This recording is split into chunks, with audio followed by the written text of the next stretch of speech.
Today we are going to learn a very important concept in Java called the copy constructor. First, let us understand what a copy constructor actually is. A copy constructor is a special type of constructor in Java that is used to create a new object by copying the data of an existing object. So instead of passing normal values like numbers or strings, we pass another object to the constructor. This constructor takes an object of the same class as its parameter and copies all the values from that object into the new one. Now, one very important thing to understand here is this. Both objects will contain the same data, but they are different objects in memory. They are independent. If one object changes, the other one will not be affected. That is why copy constructors are very useful when we want to duplicate objects safely without sharing memory. Now let us understand why we actually need a copy constructor. Many beginners think that if we want to copy an object, we can simply assign one object to another. But that is not true. When we assign one object to another using the equal sign, Java only copies the reference, not the actual data. This means both variables will point to the same object in memory. Because of this, if we change data using one reference, the changes will appear in the other object as well. This can cause serious problems in real applications.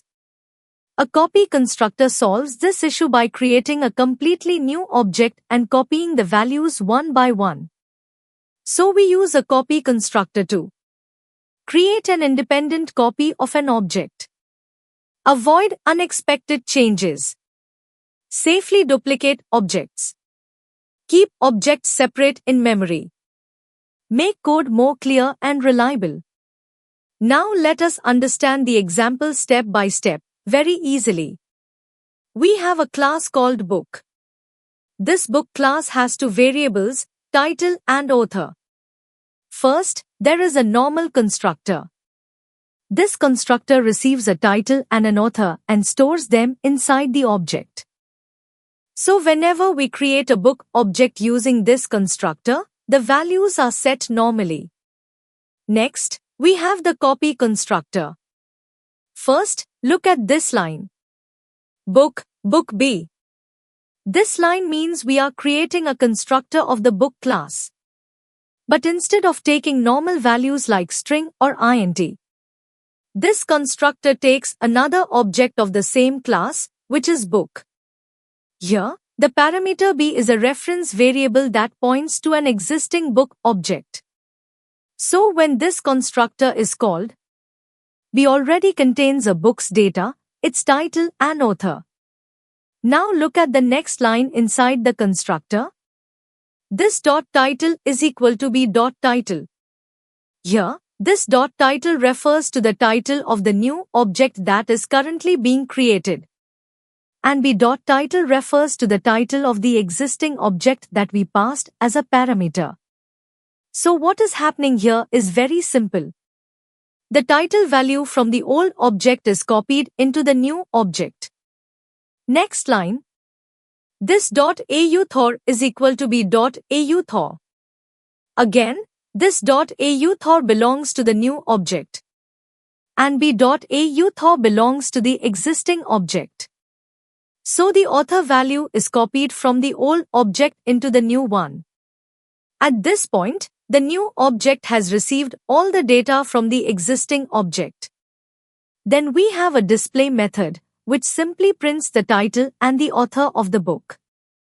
Now let us move to the main method and understand what happens step by step. Book B1 is equal to new book, Java Basics, James. This line is used to create an object of the book class. First, book is the class name. B1 is a reference variable that will point to a book object. The keyword new tells Java to create a new object in memory. Now look at the constructor call. New book, Java Basics, James. Here we are passing two values. Java Basics, title. James, author.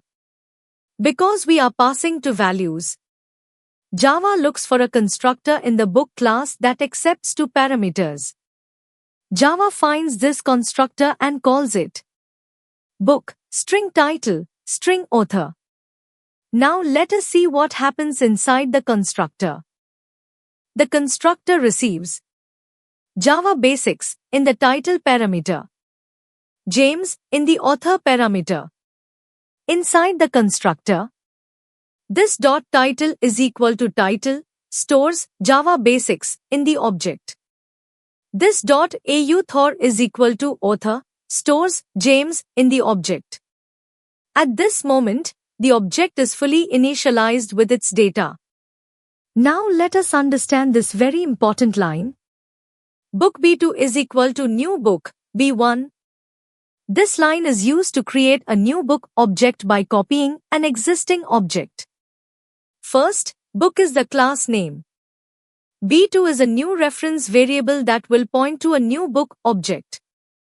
The keyword new tells Java to create a new object in memory. Now look carefully at what we are passing to the constructor. B1. Here, B1 is an already created book object. So instead of passing normal values like strings, we are passing an object itself. Because we are passing a book object as an argument, Java looks for a constructor that accepts a book object. Java finds this constructor, book B. So this constructor is called. Inside the constructor, the parameter B now refers to the same object as B1. B.title gives the title of B1. B.author gives the author of B1. Then the constructor copies the values. The title of B1 is copied into B2. The author of B1 is copied into B2. After the constructor finishes, a new object is created in memory. B2 points to this new object. B2 has the same data as B1. But B1 and B2 are different objects. This means changing B1 will not affect B2. Changing B2 will not affect B1. So this line, book B2 is equal to new book B1, creates a safe, independent copy of the original object. That is why this constructor is called a copy constructor. Now look at these two lines. B1.display, B2.display. The display method simply prints the title and author stored inside the object. When we call B1.display, it prints the data of the original object, which is title, Java Basics, author, James.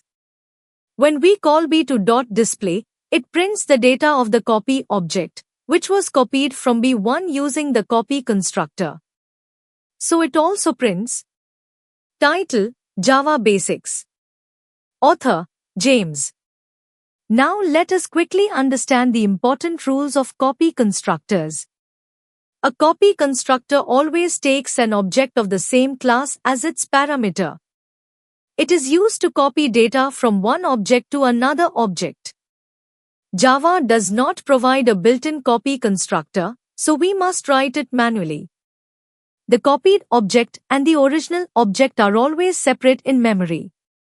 Changes made to one object do not affect the other object. Using the equal sign does not create a copy, it only copies the reference. That is why copy constructors are widely used in real-world Java applications. In the next video, we will learn an even more important concept related to object copying, shallow copy and deep copy, where we will clearly see how memory behaves in different situations. Thank you for watching the video. So stay connected, keep practicing, and I'll see you in the next video.